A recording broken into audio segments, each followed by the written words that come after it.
ஆ, புரியுது புரியுது. ஆனால் நீங்கள் அதை கேட்க வேண்டியது அந்த டிபார்ட்மெண்ட் மந்திரிக்கிட்ட, சிஎம்கிட்ட இல்லை. ஆ, அவருக்கு கால் பண்ணுங்க, சரியா? ம்.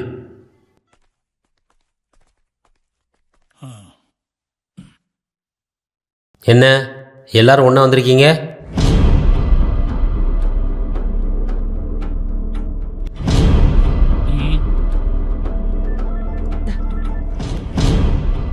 ஹலோ, நான் பேசிட்டேன், அப்புறமா கூப்பிடுறேன். ஒரு முக்கியமான மீட்டிங்ல இருக்கேன், போனவை.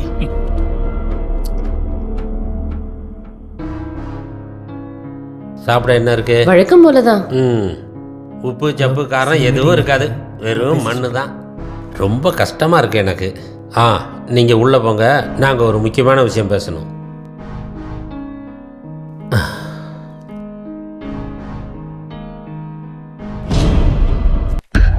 ஆ, சொல்லுங்கள், என்ன விஷயம்? ரொம்ப முக்கியமான விஷயங்கள் உங்கள்கிட்ட பேச வேண்டியிருக்கு சார். சரி சொல்லுங்கள். சரி, நான் சொல்கிறேன். ஜூன் 11ஆம் தேதி ஹாஸ்பிட்டலில் அட்டாக் வந்து நான் அட்மிட் ஆனதுலேருந்து இப்போ நடந்த வரைக்கும் எல்லாமே எனக்கு தெரியும். விஷம், அட்டாக்கு, விசாரணை, கில்லர் உட்பட எல்லாம் எல்லாம்.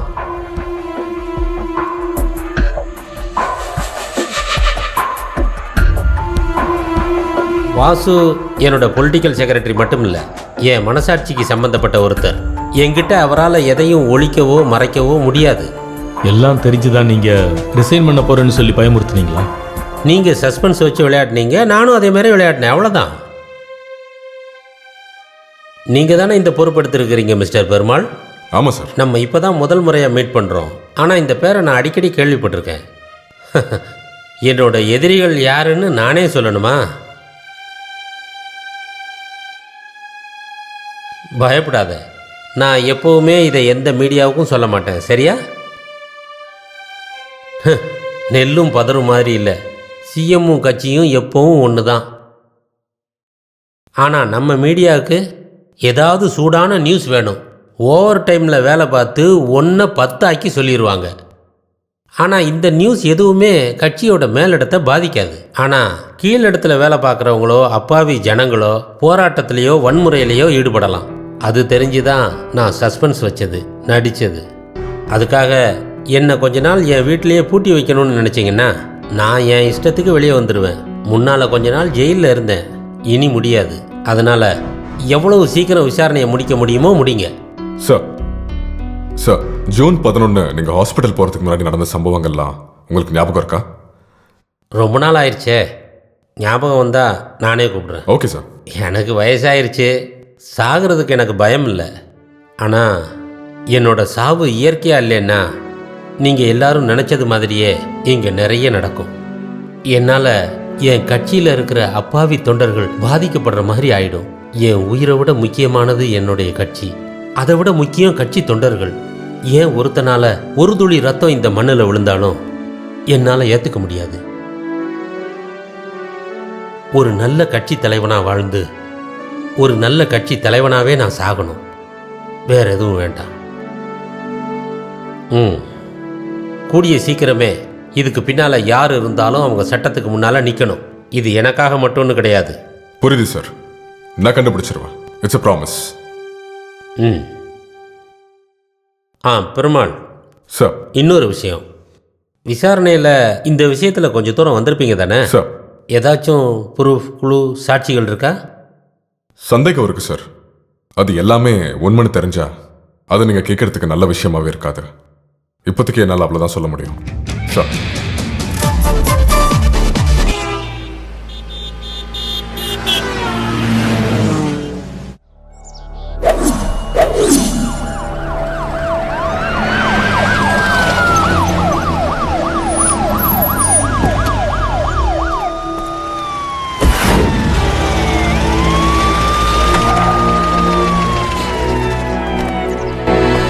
Excuse me sir, excuse me.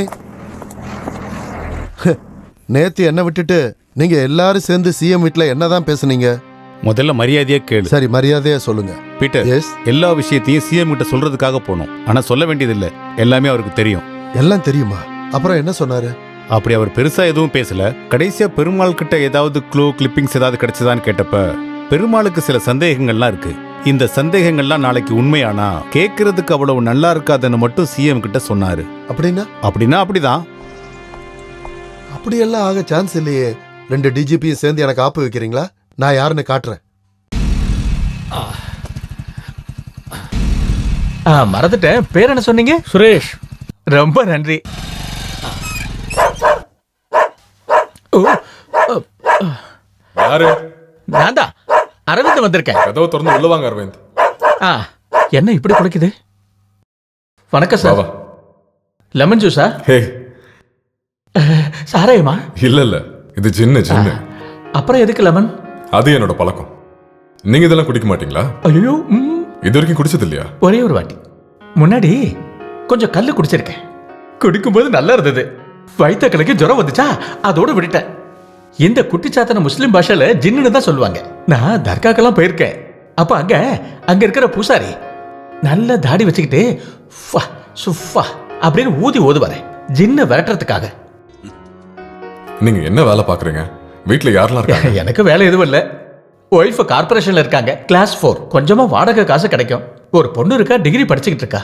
செலவு போக காசு மிச்சம் இருக்கும் சார். அப்புறம் வாழைப்பழத்தை பார்த்தா விடவே மாட்டேன், வாங்கி சாப்பிட்டுக்கிட்டே இருப்பேன்.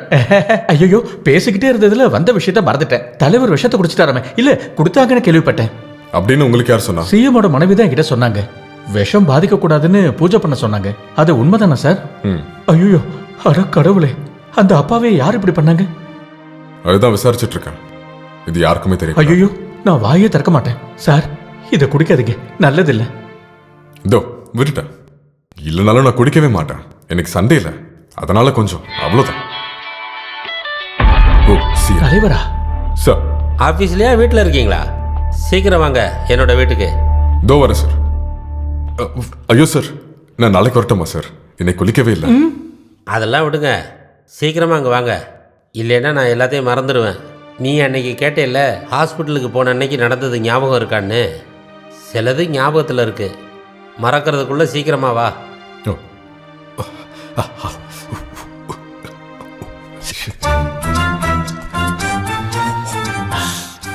ரசகுல்லா?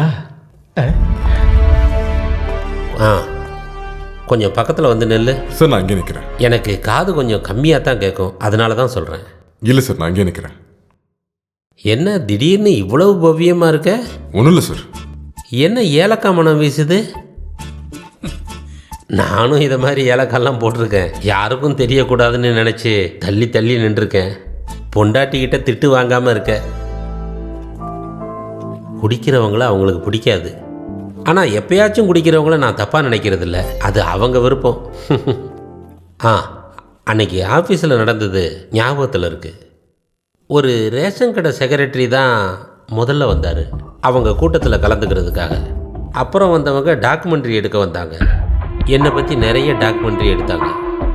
அப்புறம் தான் அந்த ஃபாதர் வந்தார். அவர் இதுக்கு முன்னாடியும் வந்திருக்காரு.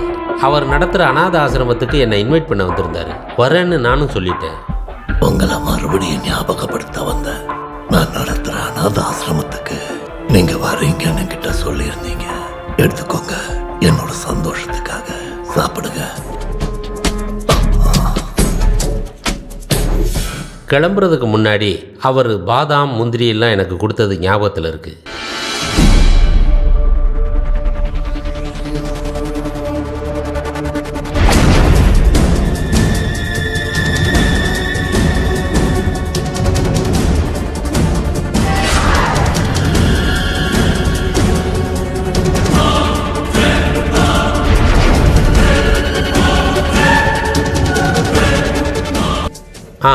கொஞ்சம் இரு, உங்ககிட்ட ஒரு விஷயம் பேசணும்.